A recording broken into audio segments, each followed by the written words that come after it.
নমস্কার বন্ধুরা, আমি পিয়ালি। আমার চ্যানেলে তোমাদের সবাইকে জানাই স্বাগত। আজ আমি তোমাদের সাথে শেয়ার করব পাটিসাপটার রেসিপি, ক্ষীরের পুর ভরা পাটিসাপটা। দেখো, আমি প্রথমেই পাটিসাপটার জন্য একটা ব্যাটার গুলে নেব। তার জন্যে আমি নিয়েছি কিছুটা পরিমাণ গরম দুধ। তার মধ্যে দিয়ে দিলাম হাফ বাটি মতো চিনি, দিয়ে দিলাম হাফ বাটি মতো খেজুরের গুড়। এবারে দিয়ে দিচ্ছি হাফ বাটি মতো ভেজানো সুজি, দিয়ে এটাকে ভালো করে মিক্স করব। তার আগে আরও কিছু উপকরণ দিতে হবে। এর মধ্যে আমি এখন দিয়ে দিচ্ছি এই 2 বাটি মতো চালের গুঁড়ো। 2 বাটি চালের গুঁড়ো দিয়ে দিলাম। এবারে আমি এর মধ্যে দিয়ে দিচ্ছি স্বাদ মতো লবণ। লবণটা দিয়ে দিলাম, দিয়ে এবার ভালো করে মিক্স করে নেব।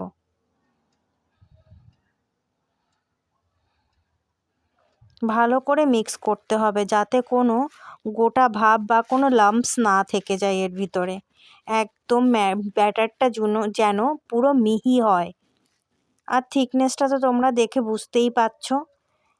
আমি খুব ঘন করিনি, আবার খুব পাতলাও করিনি।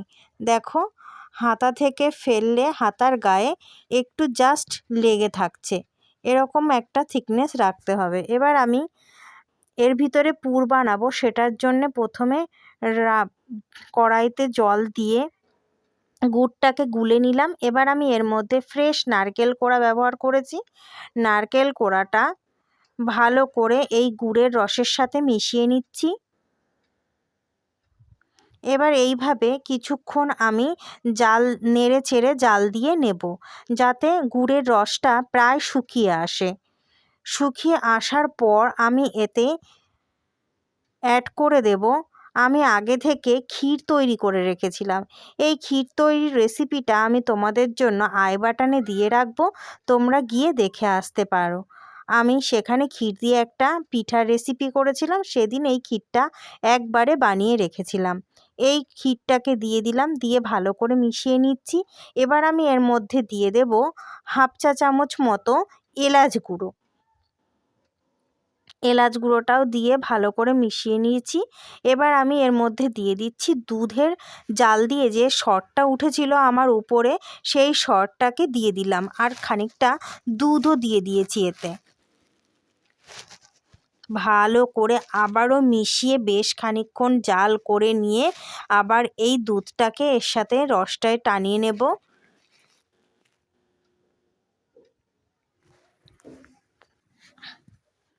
দেখো, এখন কিন্তু আমার এই নারকেলের পুরটা একদম মাখা মাখা হয়ে গেছে। এটা আমার পারফেক্টলি রেডি হয়ে গেছে। আমি আর বেশি শুকনো করব না। এবার আমি এটাকে নামিয়ে নিচ্ছি। আমি একটা থালার উপরে নামিয়ে নিলাম এটাকে। এবার আমি কড়া বসিয়ে দিয়েছি পাটিসাপটা বানাবো বলে। যে ব্যাটারটা আমি গুলে রেখেছিলাম, তৈরি করে রেখেছিলাম যে ব্যাটারটা, সেই ব্যাটার থেকে 1 হাতা মতো নিয়ে আমি কড়াতে দিয়ে দিলাম। কড়াটা সামান্য একটু তেল ব্রাশ করে নিয়েছিলাম, সেটা তোমাদেরকে দেখানো হয়নি। এবার আমি আস্তে করে হাতা দিয়ে স্প্রেড করে দিলাম, দিয়ে এর মধ্যে দেখো এই যে পুরটা আমি বানিয়ে রেখেছিলাম সেটা হাতেতে মুঠো করে নিয়ে একটু লম্বা শেপ বানিয়ে নিয়ে পাটিসাপটার উপরে দিয়ে দিলাম। দেখো, পাটিসাপটার উপরটা কিন্তু বেশ খানিকটা হয়ে এসেছে। একবারে কাঁচা অবস্থায় কিন্তু এই ভিতরের পুরটাকে দেওয়া যাবে না। দেখো, এবারে আস্তে আস্তে করে আমি রোল করে নিচ্ছি। কত ইজিলি উঠে যাচ্ছে না বলো?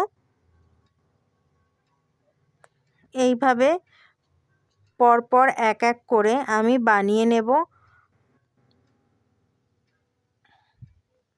পাটিসাপটাটা দারুণ খেতে হয়েছিল। এতে এত সুন্দর সুন্দর ভিতরের পুরটাতে এত সুন্দরভাবে বানানো হয়েছিল, আরও ক্ষীর দেওয়া হয়েছিল বলে প্রচণ্ড ভালো লেগেছিল খেতে।